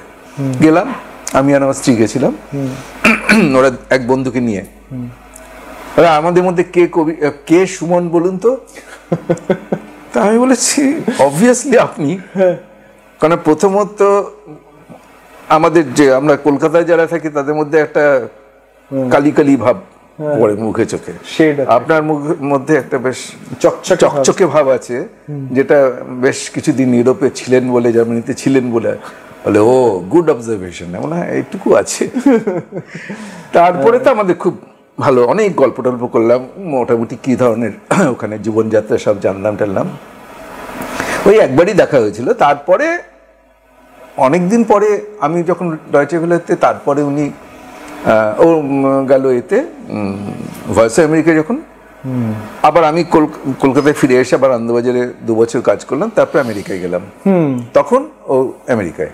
আচ্ছা, তখন আমরা একসঙ্গে কাজ করেছি, বহুদিন একসঙ্গে কাজ করেছি এবং রীতিমতো বন্ধুত্ব ছিল আমাদের। মানে আমার বাড়িতে এসে গান গেয়েছে, সারা রাত গানের। কি ধরনের গান গাইতেন তখন উনি? তখন বেশিরভাগই রবীন্দ্রসঙ্গীত করতেন, কিছু কিছু ওই এর না ওই নিজের গান তখন গাইতেন না, উনি বেশিরভাগই করতেন রবীন্দ্রসঙ্গীত, আর করতো না ওই যে সলিল চৌধুরীর গান। বহু সলিল চৌধুরী খুব ওকে মানে প্রভাবিত করেছিল আর কি, তখন সলিল চৌধুরীর বহু গান করেছে। আচ্ছা, পরে তো এর আরো অনেক পরে, মানে কলকাতায় ফিরে আসার পর সুমনের নিজের গানগুলো আস্তে আস্তে মানে লিখতে শুরু করলেন, সুর দিলেন, লিখেছেন হয়তো আগে, বাট মানে প্রকাশ জানি না, মানে আগেগুলো কখনো করেননি। আচ্ছা, তো সেটা অনেক পরে। কিন্তু তার আগে আমাদের মানে প্রথমত হচ্ছে আমি ওর অসম্ভব গুণগ্রাহী, কেন ওরকম একটা গানের গলা, ওরকম মানে এবং মানে বহুমুখী প্রতিভা আমি খুব কম দেখেছি সাংবাদিক হিসেবে। ভাষা চর্চায় ওর অসম্ভব ছিল, মানে বাংলা, ইংরেজি, জার্মান এবং স্প্যানিশ, এই কটা ভাষা প্রত্যেকটাই ও মানে মাতৃভাষার মতন করে বলতে পারত। আচ্ছা, তো যেমনটা অসাধারণ ছিল, মানে কতদিন যেখানে যতদিন থেকেছে তার মধ্যে ওই ভাষাটা শিখে রপ্ত করে নিয়েছে। এটা একটা বিরাট গুণ। তার সঙ্গে সাংবাদিকতাটা ভালো করতো এবং ওর একটা মন ছিল, মানে খুব যাকে বলে সেন্সিটিভ মন ছিল, যেটা খুব কমই থাকে ওরকম, সেটা খুবই বলার মতন। তো এই জিনিসগুলো সবকিছু মিলে আমি ওকে মানে আমি খুব গুণগ্রাহী। এবারে ওর সব মতের সঙ্গে আমার মতের মিল হবে কিনা সেটা আমি আলাদা কথা, কিন্তু এমনিতে আমি ওর মানে যাকে বলে ফ্যান, সেই হিসেবে আমি ফ্যান, বন্ধু হলেও ফ্যান। এখন যোগাযোগ অনেক কমে গেছে। যখন আপনারা কাজ করতেন সেই সময়টায় ওনাকে মানে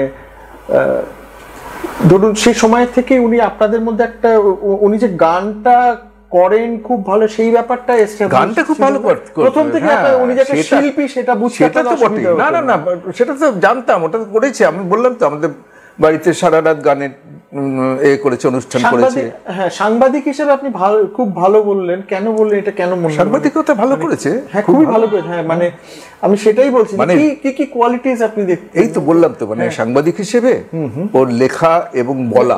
আচ্ছা, ওকে, আমাদের তো দুটোই করতে হবে না, লেখা এবং বলা দুটোই। হ্যাঁ, তো আমাকে যেটা অনেক ঘষে মেজে আয়ত্ত করতে হয়েছে বলাটা, ব্রডকাস্টিংটা, সেটা ওর ইনবর্ন ছিল, স্বাভাবিক ছিল। আর আরেকটা হচ্ছে যে এই যে গানের ব্যাপারটা, ও যে খুব ভালো গান গায় জানতাম, তখন ওর গানের রেকর্ডও বেরিয়ে গেছে। 71 সালে, তার আগে জার্মানিতেও গানের রেকর্ড শুনেছি আমি আমার বন্ধুদের বাড়িতে। আচ্ছা, কিন্তু সবচেয়ে যেটা ঝামেলা সেটা হচ্ছে ওর যে বাকি গুণগুলো, সেই গুণগুলো আমরা জেনেছি অনেক পরে। ঝামেলা এই যে ওগুলো ও নিজেও কাল্টিভেট করেছে অনেক পরে, মানে এখানে কলকাতায় আসার পর ও আমার মনে হয় নিজেকে খুঁজে পেয়েছে আরো বেশি ভাবে এখানে, এবং বিদেশে থাকলে ওর কোথায় এই প্রতিভাটা আমরা জানতে পারতাম না এবং আমরা পেতাম না, কাজেই হয়তো আমরা পেতাম না, এই জিনিসটা পেতাম না। ও এখানে এসে যেরকম ভাবে নিজেকে প্রকাশ করতে পেরেছে, আমার মনে হয় এখানে ফিরে আসাটা ওর জন্য খুব ভালো হয়েছে। আচ্ছা, এবারে আমি শুনবো আমাদের এই যে আইকন রয়েছেন রাইটার হিসেবে, আপনি তাদের সাথে কাজ করেছেন, অনেকের সাথে বলছিলেন যেটা প্রথমে, সুনীল গঙ্গোপাধ্যায়ের সম্পর্কে যদি বলেন কিরকম ভাবে দেখেছেন।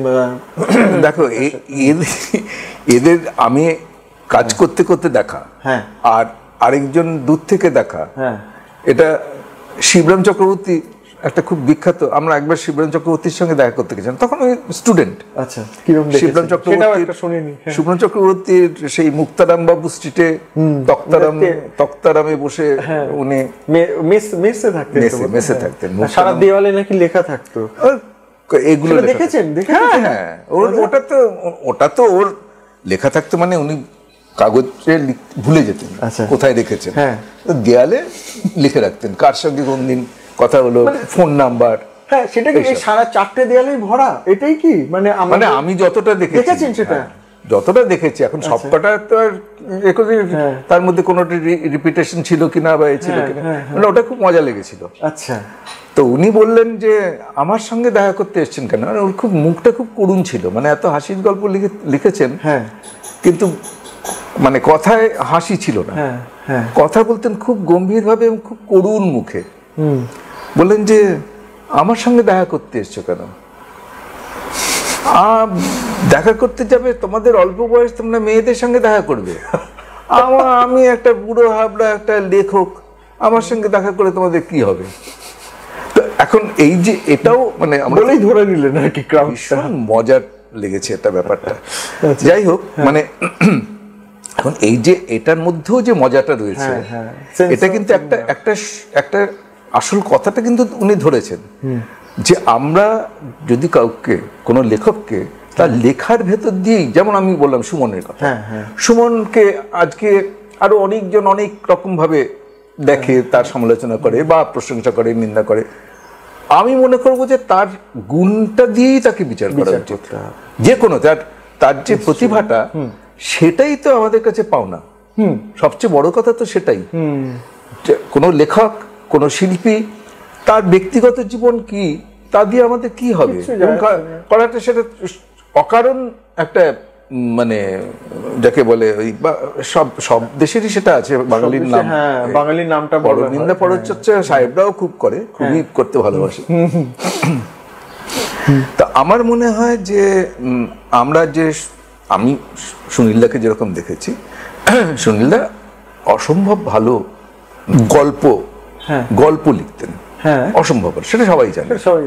কিন্তু উনি যে রিপোর্টিং কিছু কিছু লিখেছেন, সেটাও যে কিরকম ভালো, সেটা কিন্তু খুব কম জানে, কিন্তু উনি লিখেছেন। আমি একটা পড়েছি আমাদের ছোটবেলায়, উনি বোধহয় পাহাড় থেকে মানে ওই জলপাইগুড়ি বা ওই জায়গা থেকে শুরু করে মালদা হয়ে তারপরে কলকাতায় ফিরেছিলেন। এই যে উনি আসছেন তার বর্ণনা আনন্দবাজারের ফ্রন্ট পেজের নিচের যে কলামটা থাকতো ওইটাতে বেরোতো। এটা বেশ মানে তখন খুবই ছোট, সেই সময় আমি পড়তাম আর কি, এবং তাতে কিরকম মানুষের সাথে আলাপ হচ্ছে। এক্স্যাক্টলি, এই যে একটা আমি যেটা বলছি, আমি যেটা দেখেছি কিরকম ভাবে দেখেছি, বলতে গেলে এক একজনের মানে এক একজনের একটা মহাভারত হয়ে যাবে, আমি সেটার মধ্যে যাচ্ছি। এরা তো এই যে গল্প লিখতেন, উপন্যাস লিখতেন, কবিতা, বিশেষ করে আসল ছিলেন কবি।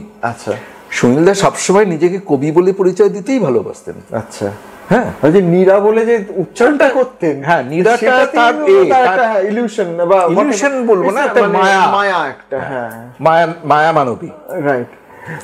কিন্তু এর যে অন্য দিকটা, মানে সাংবাদিক হিসেবে যে করেছেন, রিপোর্টিং সেন্স, শীর্ষেন্দু মুখোপাধ্যায়, এরাও তো মানে অসাধারণ গল্প লিখেছেন, অসাধারণ উপন্যাস লিখেছেন, সেটা আমরা অন্যভাবে জানি। কিন্তু আবার যখন উনি লিখেছেন এই যে রামায়ণের কোথায় কোথায় ওরা গেছিলেন, হ্যাঁ, সেইটা লিখেছিলেন।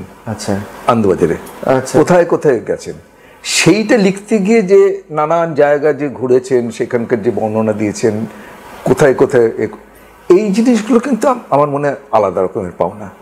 এগুলোকে তুলে ধরা মানে সাধারণ সাধারণ জিনিস, সেটাকে নিয়ে এগুলো আমাদের পক্ষে সম্ভব হতো না, মানে সাধারণ সাংবাদিকদের পক্ষে এটা সম্ভব হতো না।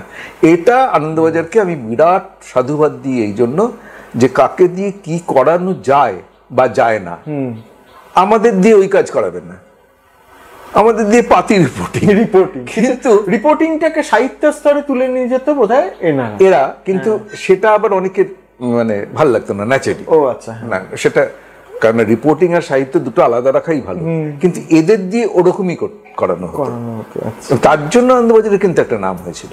শঙ্করকে দিয়ে যে কাজটা করানো হয়েছিল, শঙ্করকে দিয়ে খুব কম। শঙ্কর যে রবিবার শরীরের পাতায় যে পরপর ইয়েগুলো লিখতেন না, হ্যাঁ, সেটা তো মানে রবিবার শরীরের পাতায় তো আলাদা, প্যারিসের নানান জায়গায় যে যাওয়ার মানে ভ্রমণ কাহিনী বা ওনার ইয়েগুলো যে সুন্দর হয়ে একটা। শঙ্কর তো আনন্দবাজারের কর্মী ছিলেন না, বলে সিএসসি তে চাকরি করে। এরা তো কর্মী ছিলেন, এরা, এবং এদের আনন্দবাজার প্র্যাকটিক্যালি মানে সবকিছু এ করে রাখতো যে ওইটুকু যাতে পাওয়া যায় তাদের কাছ থেকে, এমন একটা জিনিস দেবে যেটা আর কেউ পারবে না। মানে এক্স ফ্যাক্টরটা একটা অ্যাড করে দাও একটা লেখার মধ্যে, যে ওনার যত পাঠক আছে সবাই ওটাও পড়বে। শক্তি চট্টোপাধ্যায় যেমন এক একটা জায়গায় এমন ভাবে মানে স্ফুলিঙ্গ, একটা ছোট্ট একটা রিপোর্ট করেছেন, একেবারে স্ফুলিঙ্গ, মানে ওটা ভাবা যায় না। আপনি একটু এই যে মতি নন্দীর সাথে কাজ করেছেন, হ্যাঁ, মতি নন্দীর কথা একটু বলবেন, খুব বেশি মানুষের কাছে শুনতে পাই। দেখো, মতি নন্দীকে আমরা যেটা পেয়েছি, মতি নন্দী তখন আনন্দবাজারের স্পোর্টস ডিপার্টমেন্টের স্পোর্টস এডিটর, এবং স্পোর্টস রিপোর্টিংকে কিরকম সাহিত্যের পর্যায়ে নিয়ে যাওয়া যায় সেটা মতি নন্দী করে দেখিয়েছিলেন, এবং উনি খুব পার্টিকুলার ছিলেন। মানে যেমন ধরো এই যে খেলোয়াড়দের নামগুলো, যেহেতু আমি বিদেশ থেকে এসেছি তখন ইউরোপের নানান জানা নামের উচ্চারণগুলো, এই দীপঙ্কর কি হবে বলতো, এই নামটার উচ্চারণটা কি হবে, এত পার্টিকুলার ছিলেন। ওটা ঠিক না হওয়া পর্যন্ত না দেবে না, এই দীপঙ্কর ওটা কি উচ্চারণ হবে, আমি বললাম, সেটা লিখলেন। মানে এইটা কিন্তু যেমন তেমন করে লিখে দেওয়া ওই ব্যাপারটা ছিল না। আর ভীষণ ডিউ ডিলিজেন্সটা করে নিতেন, ভীষণ রকমের, মানে যেমন ধরো তুমি স্পোর্টস নিয়ে উনি যেসব উপন্যাস লিখেছেন, কোনি বলো বা আমার তো যেটা মনে হয় জীবন অনন্ত বলে ওনার লেখা আছে, জীবন অনন্ত, একজন ক্রিকেটার, তার সেই মানে সে কিভাবে হয়ে উঠছে এবং তার লাস্টের লাইনটা যেভাবে উনি যে ক্লাইম্যাক্সটা তৈরি করেছিলেন, যে একটা বোলার ছুটে আসছে, বলছে তার মুখের অর্ধেকটা হচ্ছে ঈশ্বর আর একটা হচ্ছে পিশাচ, বা ওই ইয়েতে যে কন্ট্রাস্টটা, এইগুলো বিভিন্ন ইয়েতে আছে। আমি এইটা আমার মানে কোনি তো সবাই জানি, সিনেমা হয়েছে, সে দেখেছে, এখন তো পাঠ্য, আমার মেয়ে তো এবারে ওরা পড়ছে আর কি কোনি, কিন্তু জীবন অনন্ত একটা অসামান্য উপন্যাস। এটা যাই হোক, আপনাকে সেটা বলার কিন্তু মানে মতি নন্দী আমার মনে হয় যে আরো বেশি যেন ওনার সম্পর্কে আমাদের চর্চা না, মানে ব্যাপারটা হচ্ছে সকলেরই, মানে তিনি নিজেকে কতটা এক্সপোজ করতে চাইছেন বা চাইতেন সেটার উপর অনেকটা নির্ভর করে। এটা একটা কেউ কেউ একটু নিভৃতে থাকতেই পছন্দ করতেন, যেমন মতি নন্দী, সৈয়দ মুস্তাফা সিরাজ এরা কি নিভৃতে থাকতে চাইতো, একটু চুপচাপ থাকতেন, মানে আলাদা। আবার শীর্ষেন্দুদা খুব কথাবার্তা হই হুল্লোড় করতে ভালোবাসতেন। এর পেছনে লাগা, ওর পেছনে লাগা, এটা মজার বলি। বলুন। আমি তখন আমাদের মানে ডেস্কে, বললাম তো যে আনন্দবাজার ডেস্কে সব একসঙ্গে বসতাম। আমার পাশে শীর্ষেন্দুদা, সিরাজদা, শক্তিদা, মানে শক্তি চট্টোপাধ্যায়, এরা, সুনীলদা তখন দেশের ঘরে বসছেন, এরা সব কাজ করছেন। একদিন ঠিক হলো যে যার যা মনে, এতজন সব সাহিত্যিক কবি আছে, যার যা মনে হবে, এমনকি যারা অকবি, যারা অসাহিত্যিক, তারাও একটা ব্ল্যাকবোর্ড কেনা হলো, দেয়ালে টাঙিয়ে দেওয়া হলো, এই ব্ল্যাকবোর্ডে যার যা মনে হবে লিখবে। আচ্ছা, যে যা খুশি লিখবে। একটা ডাস্টার রাখা, চক রাখা হলো। এবারে সেটা দেখে শীর্ষেন্দুদার মাথায় খুব দুষ্টু বুদ্ধি থাকতো। ওই সিরাজদাকে, সিরাজদা বন্ধু ছিল, খেপানো সিরাজদা চট করে খেপে যেতেন সিরাজদা। সিরাজদা খুব সিরিয়াস টাইপের লোক ছিলেন। তো ওটা দেখে আমাদের ইভিনিং শিফট আর সিরাজদার নাইট শিফট, তো শীর্ষেন্দুদা ওখানে গিয়ে লিখলেন, সিরাজ কিনেছে 3টি Mirage, Mirage plane, fighter jet. Siraj কিনেছে 3টি মিরাজ, দেখো গে খুলিয়া তাহার দেরাজ। লিখে বসে পড়লেন। এবারে কিছুক্ষণ পর সিরাজদা ঘরে ঢুকলেন, ওটার দিকে নজর গেল, কিছুক্ষণ গুম হয়ে বসে রইলেন। আমরা এটা রেগে গেছেন সিরাজদা। একটু পরে উঠে ওটার নিচে লিখলেন, মিরাজে আমার হইবে কি কাজ, বহিব কি তাতে আলু ও পেঁয়াজ। মানে আমি ছাপোষা লোক, আমার মিরাজ দিয়ে কি হবে। এই যে কবির লড়াই, এই যে মজাটা, এটা আমরা যে পেয়েছি, এটা আমরা মানে নিজেদের আমরা ভাগ্যবান মনে করি। আস্তে আস্তে এই দিকগুলো হারিয়ে গেছে, এই মানুষগুলো হারিয়ে গেছে, এই সময়টা হারিয়ে গেছে। আচ্ছা, আমি এবারে আপনাকে জিজ্ঞেস করি যে এই যে আনন্দবাজার একটা ব্যাপার আছে, আমরা তো বলি যে আনন্দবাজার এত পাঠক সংখ্যা, অনেক অনেক পত্রিকাই আসছে, কোনো নাম না করে, মানে আনন্দবাজারের যে এক্সক্লুসিভ ব্যাপারটা থাকে, যেটা মানে কেন এতদিন ধরে লোকের মনে বিরাজ করছে একটা পেপার, আপনার মনে হয় এটার জন্য? এটা দেখো, এটা একটা কারণ তো কখনো হতে পারে না, অনেক কারণ। তার মধ্যে একটা তোমাকে বললাম যে এই যে প্রত্যেকটা খবরের প্রতি বিশ্বস্ত থাকা। আচ্ছা, যেটা একটা, ধরো এই রাজনৈতিক দল আমাকে পছন্দ করছে না, কিন্তু সেও যখন ভালো কিছু করছে আমি তার সম্বন্ধে লিখছি। আবার ওই রাজনৈতিক দল আমার খুব পছন্দ করছে, আমাকে মানে তোল্লাই দেওয়ার চেষ্টা করছে, কিন্তু কোনো খারাপ কাজ করলে আমি সেটা নিয়ে লিখছি। এই জিনিসটা করার মতন মানে বুকের পাটা, সেটা অর্জন করতে হলেও কিন্তু আনন্দবাজার হতে হয়, এবং সেটা হতে পেরেছে বলেই কিন্তু আনন্দবাজার ওই পর্যায়ে উঠতে পেরেছে। অনেক লোক অনেক কিছু গালাগাল দেয়, অনেকে করে, কিন্তু তুমি দেখবে এখনো সবচেয়ে বেশি সার্কুলেশন বাংলা কাগজের মধ্যে সবচেয়ে বেশি। এটা কেন হয়? এটা তো শুধু শুধু হয় না। 100 বছর ধরে একটা ভার্নাকুলার পেপার, বাংলা খবরের কাগজ 100 বছর ধরে রাজত্ব করছে, এটা তো কোনো গুণ ছাড়া হতে পারে না। এবার তুমি ভাবো কিসের জন্য, কি হতে পারে, কি কি কারণ হতে পারে। আচ্ছা, শুধু কি নিরপেক্ষতা? মানে আমি বলছি, হ্যাঁ, মানে one of them is definitely, আমি একটা বলছি, তারপরে খবর, মানে খবরটা দেওয়ার যে এটা যে প্রেজেন্টেশনের একটা ব্যাপার আছেই তো। তুমি কিভাবে দিচ্ছ, তুমি একটা খবর তুমি আনন্দবাজারে দেখো, আর আরেকটা, আমি নাম বলবো না, যে কোনো একটা আরেকটা খবরের কাগজে দেখো, তুমি দেখবে যে একদম স্বর্গমত তফাৎ। এটাতে যেমন প্রিসাইজলি থাকবে, তার মধ্যে তুমি পেয়ে যাবে। আজকাল অনেক ভুলভাল বেরোয়, তার কারণ হচ্ছে ডেডলাইনের সঙ্গে কাজ করতে হয়। অথচ তুমি একটা জিনিস দেখবে যে অনেকগুলো এডিশন হয়ে গেছে। এখন একটা বিয়ে বাড়িতে 500 লোককে যখন নেমন্তন্ন করে, একসঙ্গে তো 500 জনকে খেতে দিতে পারে না, ব্যাচ বাই ব্যাচ। এখন প্রথম ব্যাচে রসগোল্লা, গরম রসগোল্লা থাকলো, থাকলো গরম গরম ফিশ চপ থাকলো, সব খেলো। তারপরের থেকে আস্তে আস্তে একটু টান পড়তে শুরু করলো। তারপর এই করতে করতে শেষের দিকে একটু অসুবিধার মধ্যে দিয়ে যায়, তখন ওরা একটু টেনে দে, এই 1 চামচ কম দিল, 2টো রসগোল্লা কম করে দিল, এইসব জিনিস চলে, বুঝলে? তা খবরের কাগজে ঠিক উল্টোটা হয়। আচ্ছা, খবরের কাগজে ঠিক এই জিনিসটাই উল্টোটা হয়। আচ্ছা, তার কারণ হচ্ছে খবরের কাগজে ধরো এখন 6টা এডিশন হচ্ছে, এই জেলার ওই সময়ের এই সময়ের, লাস্ট হচ্ছে দেখবে তুমি এলসি লেখা থাকে, আচ্ছা, late city edition, LC late city edition. এই এলসিটা হচ্ছে একদম শেষের দিকে, ওটা শুধু শহর কলকাতার জন্য। হ্যাঁ, এখন যারা বাইরে থাকে মানে ধরো একটু শহরতলিতে, তারা যখন কলকাতায় এসে দেখছে আরে হেডিং পাল্টে গেছে, ছবি পাল্টে গেছে, আমাকে তো ঠকিয়েছে, ঠকায়নি, তোমারটা কি সাদা গেছে, কোথাও কি সাদা গেছে, তা না, গেছে, ওই দিতে থাকছে, সব যাচ্ছে। এখন পরে পাল্টে যখন নতুন খবর পাওয়া যাচ্ছে, সেই খবরটা বসিয়ে দেওয়া হচ্ছে। সেই জন্য এটা এরকম, এটা হয়।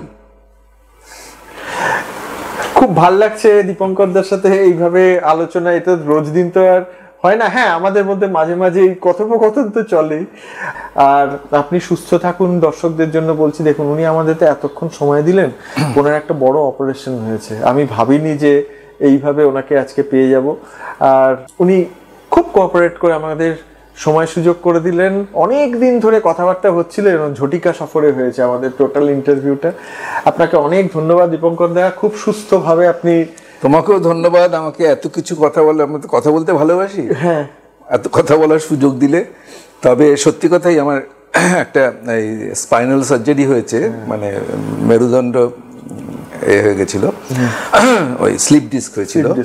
তো তাতে আমি মানে অনেকদিন পরে আমি এতক্ষণ বসে এত কথা বললাম আর কি। হ্যাঁ, আশা করি অত্যাচার করলাম না, আর আপনি আমাদের একটু আশীর্বাদ করবেন। তোমরা নিজের জোরেই ভালো করবে, খুবই ভালো হবে তোমাদের। এটা আশীর্বাদ না, এটা আমাদের শুভেচ্ছা। খুব ভালো থাকবে।